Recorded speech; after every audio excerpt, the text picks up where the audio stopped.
Hello everyone, कैसे हैं आप सब लोग। आई होप आप सब लोग बढ़िया होंगे। तो बहुत बहुत स्वागत है आपका हमारे इस यूट्यूब चैनल में कोडिंग सीखो और सिखाओ। सिंपली आज का जो हमारा टॉपिक है, आज का जो एजेंडा है हमारा पढ़ने का, वो क्या है, वो है decision control in C language. ठीक है, डिसीजन कंट्रोल सी लैंग्वेज में क्या है, क्या करता है एग्जैक्टली। ठीक है, इस वीडियो में हम डिसीजन मेकिंग, डिसीजन कंट्रोल के बारे में एग्जैक्टली जानेंगे कि सी लैंग्वेज में क्या है। ठीक है, तो आप स्क्रीन पर देख सकते हैं लेक्चर 13 का पार्ट 1 है जो कि हिंदी में है। ठीक है, तो हम डिसीजन कंट्रोल सीखने से पहले सबसे पहले हम ये जानते हैं कि कंट्रोल जो वर्ड लिखा है उसका एग्जैक्टली मतलब क्या है। ठीक है, तो सबसे पहले हम ये जानते हैं कि कंट्रोल का क्या मतलब है। ओके, तो आप स्क्रीन पर देख सकते हैं कि मैंने क्या किया है, मैंने एक मेन फंक्शन लिया है। जब भी हम कोई प्रोग्राम बनाते हैं तो उसके अंदर मेन फंक्शन लिखते हैं। ठीक है, मेरा एक मेन फंक्शन है, उसके अंदर मेरी एग्जाम्पल के लिए सेवन लाइनें हैं। ठीक है, ये हमारा एक एग्जाम्पल के लिए मैं बता रहा हूँ, मैंने एक एग्जाम्पल में 7 लाइनें ली हैं। हम कंट्रोल का मतलब बताता हूँ। देखिए, सबसे पहले जो हमारा प्रोसेसर होता है वो अगर फर्स्ट लाइन को एग्जीक्यूट कर रहा है, ठीक है, ये जो फर्स्ट लाइन है इसको एग्जीक्यूट कर रहा है, तो हम क्या बोलेंगे, हम ये बोलेंगे जब भी हमारा प्रोग्राम एग्जीक्यूट होता है वो मेन फंक्शन को देखता है, मेन फंक्शन में क्या क्या लिखा है। ठीक है, तो सबसे पहले लाइन वन आएगी तो कंपाइलर क्या समझेगा, कंपाइलर जो होगा वो इसको एग्जीक्यूट करेगा। मतलब हम ये कहेंगे कि जो हमारा प्रोसेसर है वो लाइन 1 पर एग्जीक्यूट कर रहा है इंस्ट्रक्शन को। ठीक है, फिर जब इसको कंप्लीट कर देगा देन वो सेकंड वाली लाइन पर आएगा। सेकंड वाली लाइन तो हम ये कहेंगे जो हमारा प्रोसेसर का कंट्रोल है वो सेकंड लाइन पर हमारा इंस्ट्रक्शन एग्जीक्यूट कर रहा है, सेकंड वाली लाइन को एग्जीक्यूट कर रहा है। देन इसी तरीके से थर्ड वाली लाइन पर आएगा। ठीक है, तो वो क्या होगा, कंट्रोल हमारा लाइन बाय लाइन एग्जीक्यूट करेगा इंस्ट्रक्शन को। तो हम ये कहेंगे कि हमारा अगर फर्स्ट लाइन पर है तो हम ये कहेंगे कि हमारा कंट्रोल फर्स्ट लाइन पर है, then second line, third line, fourth line, इसीलिए हमारा कंट्रोल आगे आगे बढ़ता रहता है। बाय डिफॉल्ट ये होता है कि वो लाइन बाय लाइन इंस्ट्रक्शन को एग्जीक्यूट करता है। ठीक है, ये नहीं होगा कि रेंडमली एग्जीक्यूट करे, देन पहले उसने फर्स्ट लाइन एग्जीक्यूट करी, सेकंड थर्ड स्किप करके फोर्थ वाली लाइन को एग्जीक्यूट करा। ठीक है, फिर 7 पे आ गया, इसीलिए मतलब रैंडम हमारे इंस्ट्रक्शन एग्जीक्यूट नहीं होंगे, लाइन बाय लाइन हमारा कंपाइलर एग्जीक्यूट करेगा इंस्ट्रक्शन को। ठीक है, तो ये हो गया हमारा कंट्रोल, किस तरीके से कंट्रोल हमारा एग्जीक्यूट हो रहा है। देन अब मैं ये चाहता हूँ, ये लाइन बाय लाइन मेरा एग्जीक्यूट हुआ, अब मैं ये चाहता हूँ कि मेरा जो प्रोसेसर का कंट्रोल है वो लाइन नंबर 1 पर है। ठीक है, वहां पर लाइन नंबर मेरा एग्जीक्यूट कर रहा है। देन उसने सेकंड वाला एग्जीक्यूट करा लाइन को, फिर थर्ड वाले लाइन एग्जीक्यूट करा, देन उन्होंने 4 और 5 को स्किप कर दिया और वो लाइन नंबर 6 पे आ गया। ऐसा नहीं हो सकता, लेकिन इसी को पढ़ने के लिए, इसी को करने के लिए, मतलब 1 2 3 4 जो लाइन है वो हमने एग्जीक्यूट कर ली, देन जो 5 और 6 है वो स्किप कर दे हमारा प्रोसेसर, और लाइन नंबर 7 हमारा एग्जीक्यूट करने लगे। इसीलिए हम आज पढ़ रहे हैं कंट्रोल। कंट्रोल का मतलब यही होता है कि हमने 1 से लेकर 3 तक की सपोज एग्जीक्यूट कर ली, देन हमारा 4 और 5 स्किप हो जाए और वो आ जाए 6 7 पर एग्जीक्यूट करने के लिए। ये कैसे करेंगे, इसीलिए आज हम पढ़ रहे हैं control instruction. Control instruction basically यही है कि बीच वाली जो इंस्ट्रक्शन है उनको स्किप कर दे। अब वो स्किप कैसे करेगा, ठीक है, उसके लिए कुछ कंडीशंस होती हैं, मैं आपको बताता हूँ।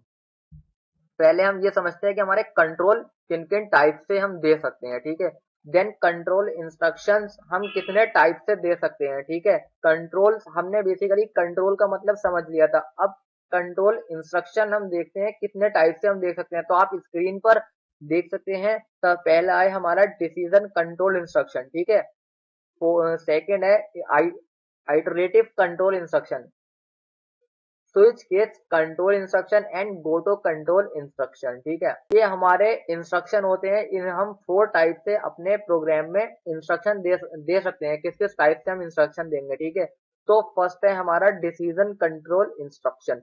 ठीक है, सबसे पहले डिसीजन कंट्रोल देखते हैं कि किस तरीके से हम डिसीजन कंट्रोल इंस्ट्रक्शन दे सकते हैं। ओके, तो आप स्क्रीन पर देख सकते हैं decision control instruction. Decision control instruction हम बेसिकली 3 टाइप से दे सकते हैं। सबसे पहला है हमारा इफ, सेकंड है इफ एल्स, थर्ड है हमारा conditional operator, question mark then colon. Basically ये है कंडीशनल ऑपरेटर, हमने इसको टर्नरी ऑपरेटर में भी पढ़ा होगा, अगर आपको ध्यान हो तो। आप स्टार्टिंग से अगर सीरीज देखते आ रहे हैं तो आई होप आपको कंडीशनल ऑपरेटर के बारे में वहां पर मैंने बताया है, और यहाँ पर भी सेम वही मतलब है कंडीशनल ऑपरेटर का, ठीक है। अब मैंने आपको वहां पर ही बताया था, हम प्रैक्टिकल कर देखेंगे, ठीक है। ओके, तो अब ये तीन होते हैं हमारे डिसीजन कंट्रोल में, if else then conditional operator, ठीक है। बेसिकली हम एक छोटा सा प्रोग्राम बनाकर देखते हैं, उसके हिसाब से आपको और ज्यादा क्लियर हो जाएगा कि एग्जैक्टली डिसीजन कंट्रोल इंस्ट्रक्शन किस तरीके से होती है, बीच का कोड किस तरीके से हम स्किप करते हैं, ठीक है।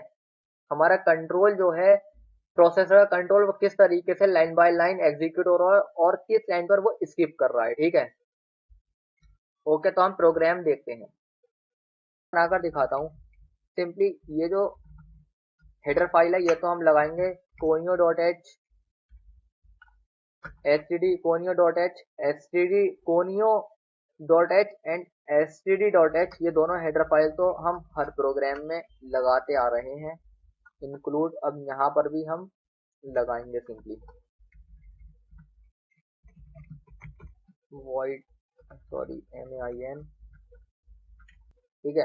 तो सबसे पहले हम क्या करते हैं, पहले अपने फंक्शन को, जो बेसिक फंक्शन है clear screen and get ch, उन फंक्शन को कॉल कर लेता हूँ, ठीक है। अब मैं दो प्रिंट एफ में लाइन लिखता हूँ। सबसे पहले मैंने लिखा एग्जाम्पल के लिए हेलो, ताकि मैं एग्जाम्पल के लिए समझा रहा हूँ ताकि आपको डिसीजन कंट्रोल इंस्ट्रक्शन अच्छे से समझ में आ जाए, ठीक है। एक प्रिंट एफ वाली लाइन में मैंने हेलो लिख दिया, देन दूसरी वाली लाइन में लिख दिया मैंने बाय।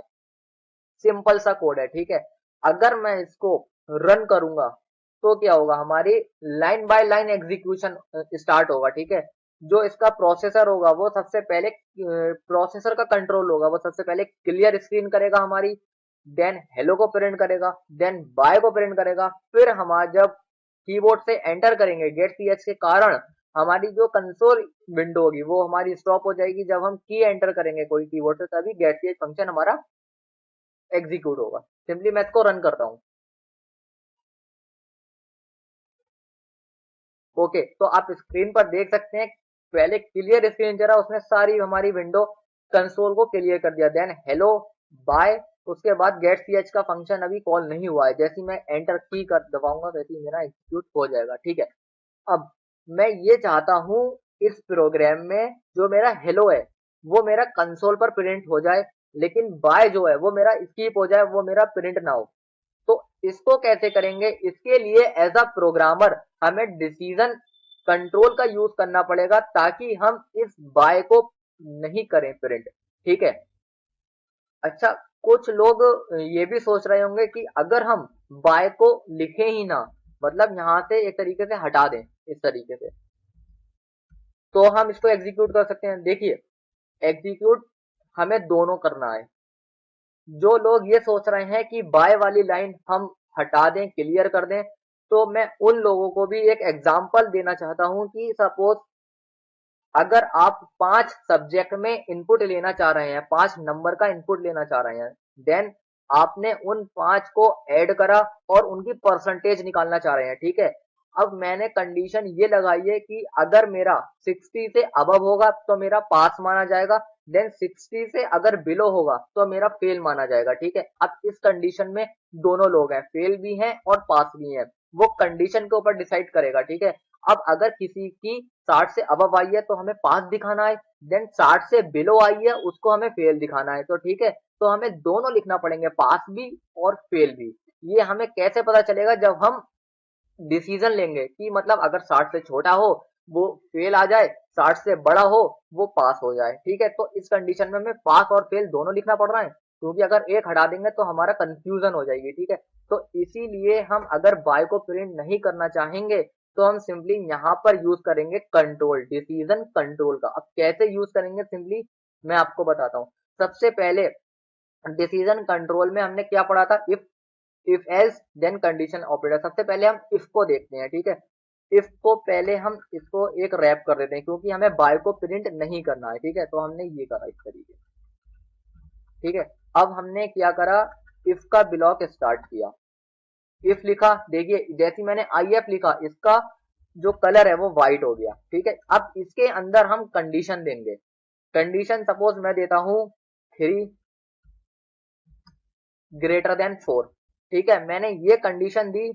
ये कंडीशन बेसिकली है फॉल्स हमारी, क्योंकि 3 जो है वो बड़ा नहीं है 4 से, वो छोटा है। इसीलिए देखिए जो इफ होता है ना, वो ट्रू और फॉल्स बेसिकली बताता है। अगर मेरा ट्रू होगा तो मेरे ये जो करली ब्रेसेस से करली ब्रेसेस तक के जो अंदर का कोड होगा वो मेरा एग्जीक्यूट होगा। अगर इस सिचुएशन में ये कंडीशन ट्रू हो गई देन मेरा बाय प्रिंट होगा, और फॉल्स हो गई देन मैं इसके ब्लॉक के अंदर नहीं जाऊंगा। ये बेसिकली अभी ब्लॉक मत समझिए आप, इस सिर्फ इस प्रिंट इस प्रोग्राम को देखिए, मैं आपको अभी और क्लियर करके बताऊंगा कि ब्लॉक्स क्या होते हैं। ठीक है, सिंपली मैंने कंडीशन दी है 3 ग्रेटर देन 4, तो ये बेसिकली कंडीशन फॉल्स है। इस कंडीशन में जो हमारा बाय है वो किसी भी हाल में हमारा प्रिंट नहीं होगा। एज अ प्रोग्रामर मैंने डिसीजन ले लिया है कि मेरा जो बाय है वो मेरा प्रिंट नहीं होना चाहिए कंसोल विंडो पर। आई होप ये बाय नहीं होगा प्रिंट। देखिए जब मैं इसको एग्जीक्यूट करता हूँ कंट्रोल F9, ओके, तो आप स्क्रीन पर देख सकते हैं सिर्फ मेरा हेलो प्रिंट हुआ। ठीक है, बाय क्यों नहीं प्रिंट हुआ, क्योंकि मैंने कंडीशन लगा दिया था कि अगर 3 ग्रेटर देन 4, अगर ये कंडीशन ट्रू है तभी प्रिंट करना, अदरवाइज नहीं करना। ठीक है, अब मैं इसको ट्रू करता हूं, लेस देन। अब ये क्या हुआ, ये हुआ 3 लेस देन 4। 3 जो है वो 4 से छोटा है, तो ये ट्रू होगा, तो देन मेरा बाय हेलो और बाय दोनों प्रिंट हो जाएगा। देख सकते हैं आप लोग स्क्रीन पर। तो अब एज अ प्रोग्रामर मैंने डिसीजन ले लिया है कि मुझे बाय को प्रिंट नहीं करना है। तो ये क्या कर रहे हैं हम, पहले हमने हमारा जो प्रोग्रामर वो सॉरी जो प्रोसेसर का कंट्रोल है, सबसे पहले हेलो पर आया, हेलो उसने प्रिंट करा, देन उसने कंडीशन चेक करी। अगर ये कंडीशन ट्रू है देन मैं बाय प्रिंट करूंगा, और कंडीशन फॉल्स है मैं स्किप कर जाऊंगा इस ब्लॉक को, और गेट ch फंक्शन मेरा कॉल होगा एंटर करने पर।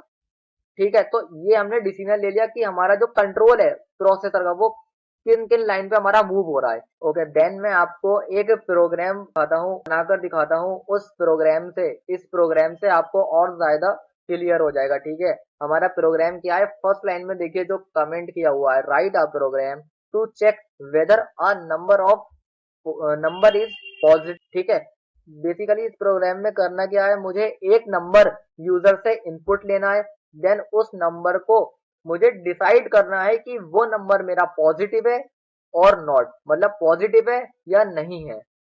ठीक है, इस प्रोग्राम को कैसे करेंगे, सिंपली मैं आपको बताता हूं। सबसे पहले क्या करना है, मुझे एक वेरिएबल बनाना है एन नाम का। मान लो एन नाम का वेरिएबल बनाया, ये मैंने वेरिएबल इसलिए बनाया, मुझे इस एन में एक इनपुट लेना है। ठीक है, यूजर का, उस इनपुट से मुझे पता लगाना है कि ये पॉजिटिव है या नॉन पॉजिटिव है। ठीक है, सिंपली मैं प्रिंट एफ में एक अंडरस्टैंडिंग के लिए एक मैसेज प्रिंट कर देता हूँ, एंटर अ नंबर, सिंपली छोटा सा मैसेज।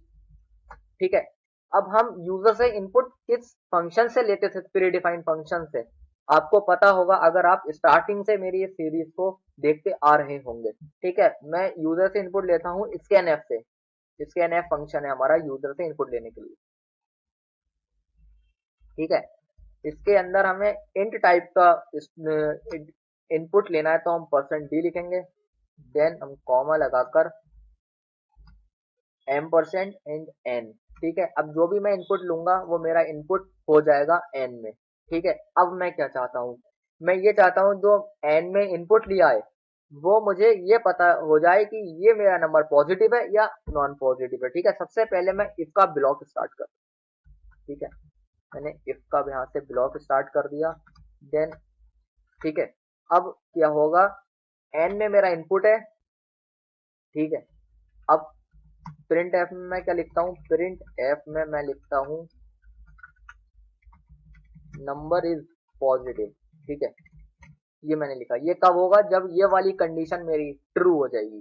ठीक है, हाँ एक बात और, मैं इसको ऐसे नहीं लिख सकता नंबर इज पॉजिटिव, इस तरीके से नहीं लिख सकता। अगर मैं इस तरीके से लिखूंगा तो कंपाइलर को इंग्लिश समझ में नहीं आती है। कंपाइलर जो होगा वो हमारा कंफ्यूज हो जाएगा, इसीलिए वो इसको समझ नहीं पाएगा क्योंकि उसको इंग्लिश नहीं आती है। ठीक है, उसको क्या आता है, उसको हम जब मैथमेटिकली समझाएंगे तो वो समझ जाएगा इस तरीके से। ये क्या है, अगर मेरा नंबर ग्रेटर देन, अगर मेरा नंबर 0 से बड़ा है वो नंबर मेरा पॉजिटिव है, ठीक है, और अगर 0 से छोटा है तो हमें क्या करना चाहिए, हमें एक ब्लॉक और स्टार्ट करना चाहिए, ठीक है, इफ, क्योंकि अभी हमने इफ ही ब्लॉक पढ़ा है तो हम समझते हैं। अब n less than equal to 0, ठीक है,